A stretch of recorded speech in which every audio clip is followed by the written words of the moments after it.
Hello friends, या व्हिडिओमध्ये आपण आज फिजिओथेरपीविषयी माहिती घेणार आहे. या मुलीच्या मांडीवर मी एक उशी दिली आहे. तिचा लेफ्ट हात थोडासा काम करत नाही, म्हणून तिला स्ट्रेचिंग देत आहे. तर यामध्ये तिला मी हात असा कोपरापासून फिरवायला सांगत आहे. ज्या प्रकारे ती असा हात फिरवते आणि मी तिला सपोर्टही देत आहे, हे असं तिला 10 वेळा आपण करायला सांगायचं आहे.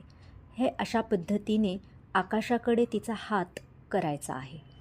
त्यानंतर दुसरं म्हणजे तिचा हात मी मनगटापासून सरळ करत आहे. अशा पद्धतीने असा वर न्यायचा आहे तिचा हात, ज्यामुळे तिचं हाताचं स्ट्रेचिंग होणार आहे. या वेळेला तिचा दुसरा हातही वर होतो आहे, तर तो होऊ द्यायचा नाही आहे. तिलाही इन्स्ट्रक्शन द्यायचं आहे की तूही हात वर कर आणि मी सपोर्ट करत आहे. हेही तिला 10 वेळा तरी करायला सांगायचं आहे.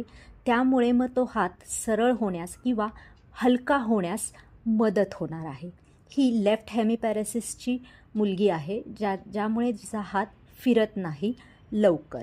आता हा तिसरा प्रकार म्हणजे तिला मी नमस्कार पोझिशन करायला सांगितलेली आहे अशा प्रकारे. आणि ही नमस्कार पोझिशन करून तिचे दोन्ही हात छातीजवळ आणायचे आहेत आणि छातीजवळ खाली आणि वर असं करायचं आहे. खाली आणि वर, ज्यामुळे तिचं मनगट स्ट्रेट व्हायला मदत होईल आणि तिच्या मनगटाच्या स्नायूंना छान प्रकारे स्ट्रेच मिळेल, स्ट्रेच बसेल. तर ही पण मूवमेंट आपल्याला 10 वेळेला करायची आहे.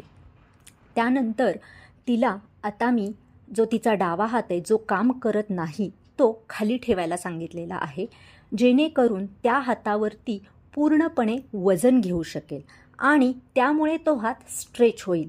आणि वजन घेऊन तिचं कोपरा परत वाकतोय, त्यामुळे कोपऱ्यालाही आपल्याला तिला सपोर्ट करायचा आहे. कोपऱ्याला सपोर्ट केल्यामुळे तिचे सर्व मसल्स छान पद्धतीनं स्ट्रेच होणार आहेत.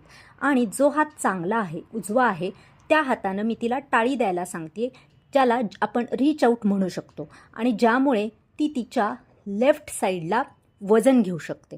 त्यामुळे तिला एक भासही होतो की माझी लेफ्ट बाजू आहे. थँक्यू.